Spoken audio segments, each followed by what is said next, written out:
Balaygi iti pan nakatiliw iti maysa a lalaki aday ito ikit nagtakaw iti mismo nga uneg iti San Juan Public Market iti napalabas arabii. Nabigbig ti masospetya ni Jason Virge, 22 anyos, na asawaan kinagnaed ti Barangay Miramar Magsingal, Ilocosur. Balaygi pay narekobre dagiti kameng iti PNP San Juan iti sumagmamano agatad aday ito ikit iso iti mapapati at tinakaw iti masospetya. Babaen iti tawag ang naawat dagiti otoridad iti nasao nga ili mainaig kaday ito'y apasamak. Insigida ang nagresponde dagiti PNP personnel iti panangidaolo ni Police Senior Inspector Sosi Muracho ket dito'y nga napaneknekanda nga positibo iti natakamat a panagtakawan. Iti investigasyon dagiti otoridad. Dagiti security guard timawag dito'y for assistance. Kami nakita na ako nga tao diay sa pabali.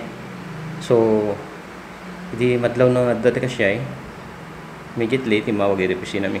So nagresponde di tao nga dati nakita dati nga tao diay na DJ ko ceiling.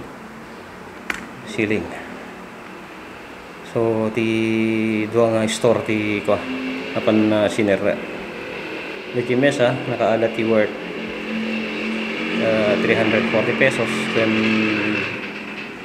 dati mesa nga store nakaalam ti worth 500 nga ko 340 pesos siguro remaining ko lang di remaining cash lang di drawer nga naala na.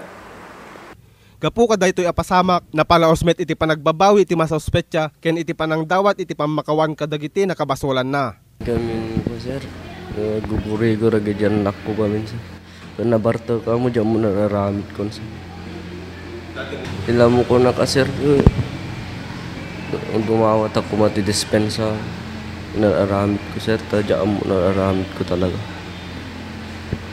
Numan pay kasta, pinasinggadan met iti nasao nga Chief of Police nga napilaanen dayto iti kaso ket agdaman nga nakabalod iti PNP San Juan. Para ti Press Corps, Michael Layante.